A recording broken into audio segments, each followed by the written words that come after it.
Hello students, today I have come up with a topic called debt collection letters,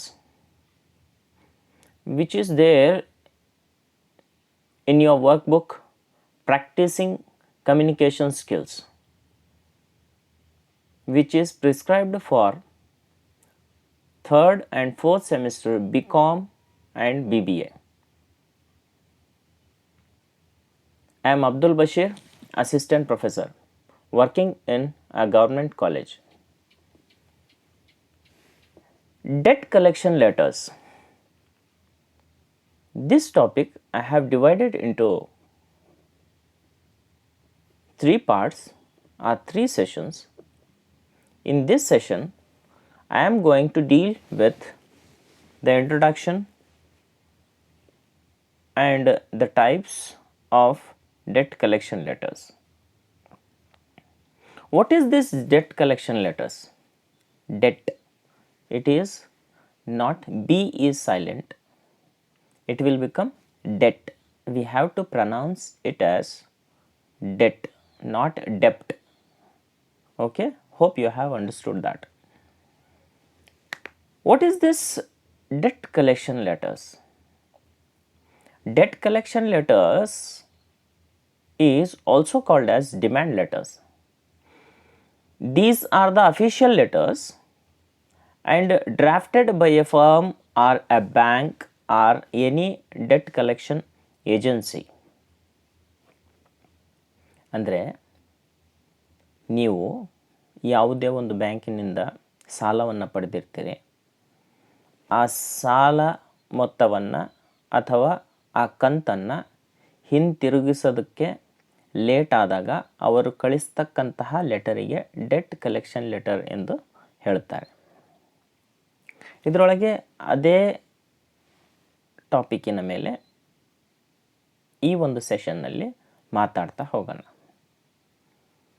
debt collection letters ಇಲ್ಲಿ DCL ಅಂದರೆ debt collection letter ಅಂಥೇಳಿ. Debt collection letters are send to the borrowers to remind them of their overdue or late payments.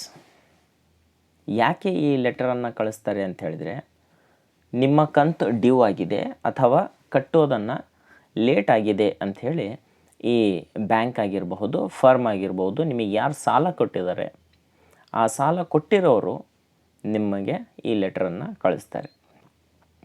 They can be return to business firms or consumers who have not paid their dues. And what is the purpose of debt collection letters ಅಂದರೆ ಅದರ ಉದ್ದೇಶ ಏನು, ಕಳಿಸೋದಕ್ಕೆ ಉದ್ದೇಶ ಏನು ಸಾಮಾನ್ಯವಾದಂಥ ಉದ್ದೇಶ ಏನು, ಆ ಡೆಟ್ಟನ್ನು ಬೇಗ ಅವರು ಬಂದು ಅವರ ಕಂತನ್ನು ಕಟ್ಟಲಿ ಅಂತಕ್ಕಂತಹ ಒಂದು ಉದ್ದೇಶದಿಂದ ನೋಡೋಣ. To inform borrowers about their outstanding dues and urge the debtor to clear the debt early to avoid legal action. ಯಾವುದೇ ಒಂದು ಲೀಗಲ್ ಕಾನೂನಾತ್ಮಕ ಕ್ರಮವನ್ನು ತಗೊಳ್ಳೋದಕ್ಕಿಂತ ಮುಂಚೆ ನೀವು ಬಂದು ನಿಮ್ಮ ಸಾಲದ ಮೊತ್ತವನ್ನು ಆ ಕಂತನ್ನು, ಆ ಮಾಹೆಯ ಕಂತನ್ನು ಬಂದು ಕಟ್ಟಲಿ ಅಂತಕ್ಕಂತಹ ಒಂದು ನೋಟಿಸನ್ನು, ಒಂದು ಇನ್ಫಾರ್ಮೇಷನ್ ಕಳಿಸ್ತಕ್ಕಂತಹ ಒಂದು ಪತ್ರ, ಅದಕ್ಕೆ ಡೆಟ್ ಕಲೆಕ್ಷನ್ ಲೆಟರ್ ಅಂಥೇಳಿ ಹೇಳ್ತಾರೆ. To initiate negotiations for payment of debts through various options and payment plans. Example, easy instalment option, EMI ಅಂಥೇಳಿ ಹೇಳ್ತಾರಲ್ಲ, ಈಸಿ ಇನ್ಸ್ಟಾಲ್ಮೆಂಟ್ಸ್ ಅಂಥೇಳಿ. ಆ ಈಸಿ ಇನ್ಸ್ಟಾಲ್ಮೆಂಟ್ ಆಪ್ಷನ್ ಅಂಥೇಳಿ ಕೊಟ್ಟಿರ್ತಾರೆ. ಆ ಈಸಿ ಇನ್ಸ್ಟಾಲ್ಮೆಂಟ್ ಆಪ್ಷನನ್ನು ಪ್ರತಿ ತಿಂಗಳು ಪ್ರತಿ ಮಾಹೆಯನ್ನು ನಾವು ಕಟ್ಟಬೇಕಾಗಿರುತ್ತೆ. ಆ ಮಾಹೆ ಬಂದ ಮೇಲೆ, ಆ ಮಂತ್ ಬಂದ ಮೇಲೆ, ಆ ತಿಂಗಳಿನಲ್ಲಿ ಕೊಡುವಂತಹ ಒಂದು ಎಕ್ಸಾಂಪಲನ್ನು ನೋಡುವುದಾದರೆ 10ನೇ ತಾರೀಕಿಗೆ ನೀವು ಆ ಸಾಲ ಮೊತ್ತವನ್ನು ಪ್ರತಿ ತಿಂಗಳ 10ನೇ ತಾರೀಕಿಗೆ ಕಟ್ಟಬೇಕಾಗಿರುತ್ತೆ.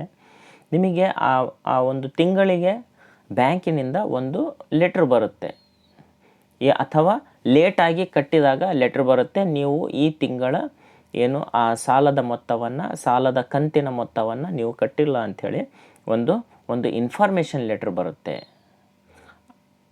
ನಿಮಗೆ ನೆನಪು ಮಾಡಿಸೋದಕ್ಕಾಗಿರಬಹುದು ಅಥವಾ ನೀವು ಕಟ್ಟಿದ್ದು ಲೇಟ್ ಆಗಿರಬಹುದು, ಅದನ್ನು ಬೇಗ ಬಂದು ಕಟ್ಟಬೇಕು ಅಂಥೇಳಿ ನಿಮಗೆ ಒಂದು ಇನ್ಫಾರ್ಮೇಷನ್ ಆಗಿರಬಹುದು, ವಾರ್ನಿಂಗ್ ರೀತಿಯೂ ಆಗಿರಬಹುದು. ಆ ರೀತಿ ಆಗ್ತಕ್ಕಂತಹ ಒಂದು ನಿಮಗೆ ಲೆಟ್ರ್ ಬರುತ್ತೆ.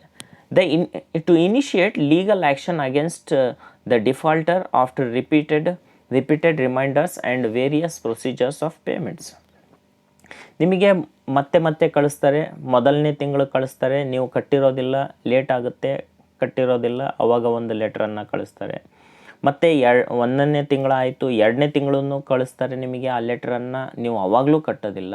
3ನೇ ತಿಂಗಳು ಲೆಟ್ರನ್ನು ಕಳಿಸ್ತಾರೆ ನಿಮಗೆ, ನೀವು ಕಳೆದ 2 ತಿಂಗಳಿನಿಂದ ಅಥವಾ 3 ತಿಂಗಳಿನಿಂದ ಏನು ನಿಮ್ಮ ಸಾಲದ ಆ ಕಂತಿನ ಮೊತ್ತವನ್ನು ಕಟ್ಟಿಲ್ಲ, ಬಂದು ಕಟ್ಟಬೇಕು, ಇಲ್ಲ ಅಂತ ಹೇಳಿದರೆ ನಿಮ್ಮ ಮೇಲೆ ಕಾನೂನಾತ್ಮಕವಾದಂತಹ ಕ್ರಮವನ್ನು ಕೈಗೊಳ್ತೀವಿ ಅಂತಕ್ಕಂತಹ ಈ ಲೆಟ್ರನ್ನು ಕಳಿಸ್ತಾರೆ. ಈ ಎಲ್ಲ ಲೆಟ್ರ್ಗಳನ್ನು ಕೂಡ ನಾವು ಇನ್ಫಾರ್ಮೇಷನ್ ಕೊಡೋಕ್ಕಾಗಿರಬಹುದು, ನಿಮಗೆ ವಾರ್ನಿಂಗ್ ಕೊಡೋಕ್ಕಾಗಿರಬಹುದು, ಅಥವಾ ಸಂಧಾನ ನೆಗೋಸಿಯೇಷನ್ ಮಾಡೋದಕ್ಕೋಸ್ಕರ ಬಂದು ನೀವು ಕಟ್ಟಬೇಕು, ಬಂದು ನೀವು ಮ್ಯಾನೇಜರಿಗೆ ಕಾಣಬೇಕು ಅಂತಕ್ಕಂತಹ ಒಂದು ಆ ಲೆಟ್ರ್ ಆಗಿರ್ಬೋದು.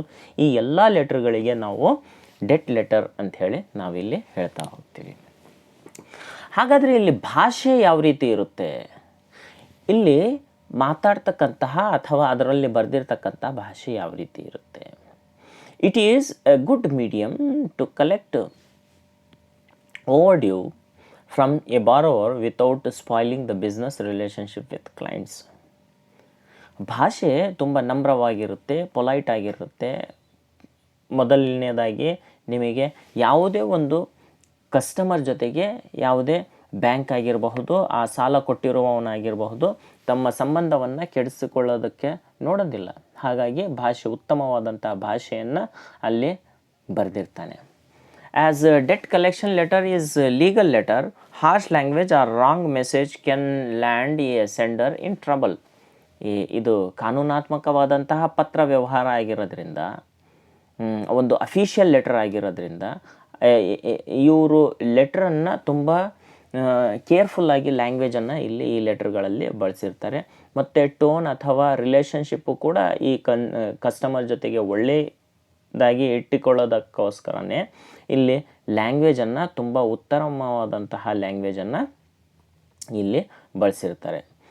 And then the amount overdue and the period since the amount is, ಇಲ್ಲಿ ನಮಗೆ tone of the letter depends on the relationship of the client with the customer, credit rating, or the amount overdue and period since the amount is overdue. ಈ ಭಾಷೆ ಯಾವ ರೀತಿ ಇರಬೇಕು ಅಂತಕ್ಕಂತಹ ಒಂದು ಮಾತನ್ನು ಅಲ್ಲಿ ಹೇಳಿದ್ದಾರೆ. When we see the types of debt collection ಲೆಟರನ್ನು ನಾವು ಟೈಪ್ಸನ್ನು ನೋಡೋದಾದರೆ, there are mainly we can consider around 4 types which are very seriousness in the letters, are 4 types in writing these debt collection letters. One is a reminder or notification letter. As I told you in the beginning, as you have not paid this month loan amount and this would be a reminder letter. ಅಂದರೆ ಈ ತಿಂಗಳ, ಈ ಮಾಹೆಯ ನೀವು ಸಾಲದ ಮೊತ್ತವನ್ನು, ಸಾಲದ ಕಂತಿನ ಮೊತ್ತವನ್ನು ನೀವು ಕಟ್ಟಿಲ್ಲ ಅಂತಕ್ಕಂತಹ ಒಂದು ಲೆಟ್ರನ್ನು ಕಳಿಸ್ತಾರಲ್ಲ, ಅದಕ್ಕೆ ಏನಂತ ಹೇಳ್ತಾರೆ ಅಂತ ಹೇಳಿದರೆ, ಆದಷ್ಟು ಬೇಗ ನೀವು ಕಟ್ಟಿಬಿಡಿ ಅಂತಕ್ಕಂತಹ ಒಂದು ಮಾತನ್ನು ಹೇಳಿ ಕಳಿಸಿರ್ತಾರಲ್ಲ, ಅದಕ್ಕೆ ನಾವು ರಿಮೈಂಡರ್ ಅಥವಾ ನೋಟಿಫಿಕೇಷನ್ ಲೆಟರ್ ಅಂಥೇಳಿ ಹೇಳ್ತಾರೆ. ಎರಡನೇದು enquiry or inquiry letter. This is sent to check whether the party has received the reminder to pay the overdue. Enquiry ಮಾಡೋದಕ್ಕೆ ಎರಡನೇ ಲೆಟರನ್ನು ಕಳಿಸ್ತಾರೆ. ಏನಂತ ಹೇಳಿದರೆ, ಯಾವುದಕ್ಕೆ, ಒಂದು ಎಕ್ಸಾಂಪಲನ್ನು ಕೊಡ್ತೀನಿ.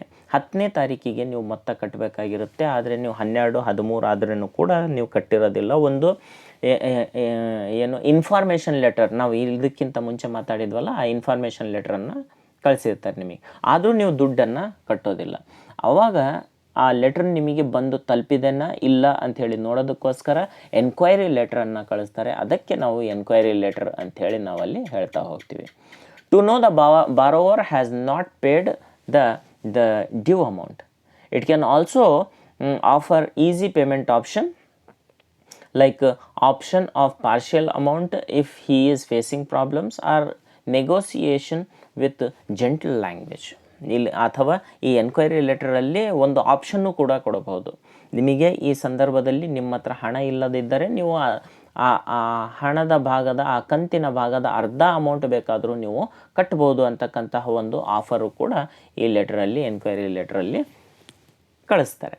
And third debt collection letter ಯಾವ ರೀತಿ ಇರುತ್ತೆ ಅಥವಾ ಏನು ಹೇಳ್ತಾರೆ ಅಂದರೆ ಅಪೀಲ್ ಆರ್ ರಿಕ್ವೆಸ್ಟ್ ಅಂತ ಹೇಳ್ತಾರೆ.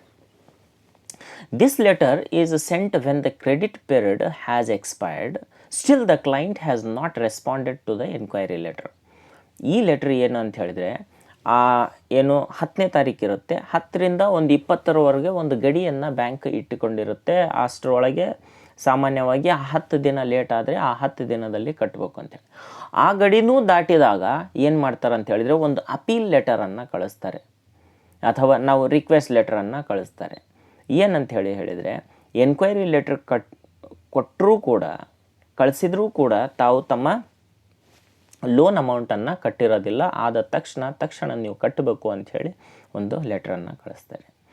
The firm now makes a strong appeal or request to the borrower to settle the amount as early as possible. ಎಷ್ಟಾಗುತ್ತಾ ಅಷ್ಟು ಬೇಗ ನೀವು ನಿಮ್ಮ ಅಮೌಂಟನ್ನು, ಲೋನ್ ಅಮೌಂಟನ್ನು ಕಟ್ಟಬೇಕು ಅಂಥೇಳಿ ಅವರು ಲೋನ್ ಅಥವಾ ಬ್ಯಾಂಕಿನವರು ಏನು ಅಥವಾ ಯಾವುದೇ ಒಂದು ಫರ್ಮಿನವರು ನಮಗೆ ಹೇಳ್ತಾರೆ, ಯಾರು ಕಟ್ಟಬೇಕಲ್ಲ ಅವರಿಗೆ ಹೇಳ್ತಾರೆ. The letter should remind borrower that credit facility shall not be misused by the customers. ಒಂದು ಆ ಲೆಟರ್ ಒಳಗೆ ಯಾವ ರೀತಿ ಹೇಳ್ತಾರೆ ಅಂತ ಹೇಳಿದ್ರೆ, ಈ ಕ್ರೆಡಿಟ್ ಫೆಸಿಲಿಟಿ ನಿಮಗೆ ಸಾಲವನ್ನು ಕೊಟ್ಟಿದ್ದಾರೆ, ಸಾಲ ಕೊಟ್ಟಿರ್ತಕ್ಕಂಥ ಈ ಅವಕಾಶವನ್ನು ನೀವು ಮತ್ತೆ ಕಳೆದುಕೊಳ್ಬಾರ್ದು.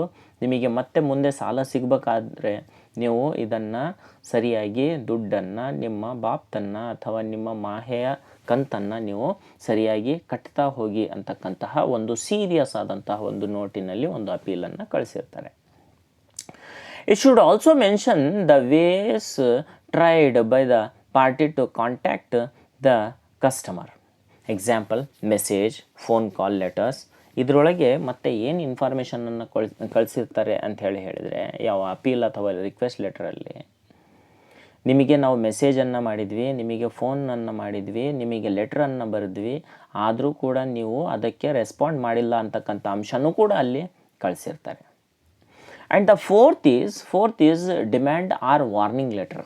ಈ ಡಿಮ್ಯಾಂಡ್ ಆರ್ ವಾರ್ನಿಂಗ್ ಲೆಟರಲ್ಲಿ ಏನು ಮಾಡ್ತಾನೆ ಅಂತ ಹೇಳಿದ್ರೆ, demands the outstanding due must be paid. Must ಅಂತಕ್ಕಂತಹ ಪದವನ್ನು ಇಲ್ಲಿ ನೀವು ನೋಡ್ಬೋದು. ಕಂಪಲ್ಸರಿಯಾಗಿ ನೀವು ನಾವು ನಿಮಗೆ 4 ಸರಿ ನೀವು ವಾರ್ನ್ ಮಾಡಿದ್ವಿ ಅಥವಾ ನಿಮಗೆ ಕಳಿಸಿದ್ವಿ, ಆದರೆ ನೀವು ಕೊಟ್ಟಿಲ್ಲ. ಅದಕ್ಕೋಸ್ಕರ ಈ ಸರಿ ನಾವು ನಿಮ್ಮನ್ನು ವಾರ್ನ್ ಮಾಡ್ತಾಯಿದ್ವಿ, ತಕ್ಷಣ ನೀವು ನಿಮ್ಮ ಸಾಲದ ಆ ಕಂತಿನ ಬಾಕಿಯನ್ನು ಬಂದು ಕಟ್ಟಲೇಬೇಕು ಅಂತಕ್ಕಂತಹ ಒಂದು ವಾರ್ನಿಂಗನ್ನು ಕಸ್ಟಮರಿಗೆ ಕಳಿಸ್ತಾ ಹೋಗ್ತಾರೆ. ಇಲ್ಲವಾದಲ್ಲಿ ನಿಮಗೆ ಮುಂದೆ ಕಾನೂನಿನ ಕ್ರಮವನ್ನು ತೆಗೆದುಕೊಳ್ಳಲಾಗುವುದು ಅಂಥೇಳಿ ಒಂದು ವಾರ್ನಿಂಗನ್ನು ಕಳಿಸ್ತಾರೆ.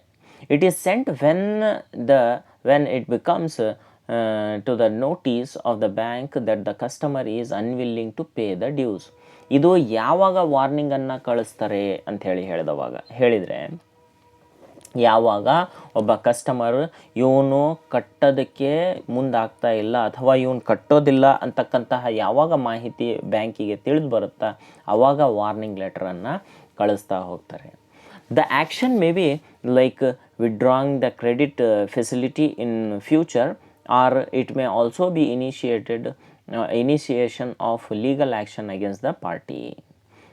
ಇದರೊಳಗೆ ಮತ್ತೆ ಇನ್ನೊಂದು ಏನು ಅಂಶ ತಿಳ್ಕೊಬೇಕು ಅಂತ ಹೇಳಿದರೆ, ಈ ವಾರ್ನಿಂಗ್ ಲೆಟ್ರಲ್ಲಿ ನಿಮಗೆ ಈ ಮಾತನ್ನು ಮೆನ್ಷನ್ ಮಾಡಿರ್ತಾರೆ. ಏನಂತ ಹೇಳಿದರೆ, ಮತ್ತೆ ನಿಮಗೆ ಮುಂದೆ ಸಾಲ ನಮ್ಮ ಬ್ಯಾಂಕಿನಿಂದ ನಿಮಗೆ ಕೊಡೋದಿಲ್ಲ ಈಗ ನೀವು ತಕ್ಷಣ ಕಟ್ಟಿಲ್ಲ ಅಂತ ಹೇಳಿದ್ರೆ ನಿಮಗೆ ಕೊಡೋದಿಲ್ಲ ಅಂತಕ್ಕಂಥ ಒಂದು ಅಂಶ.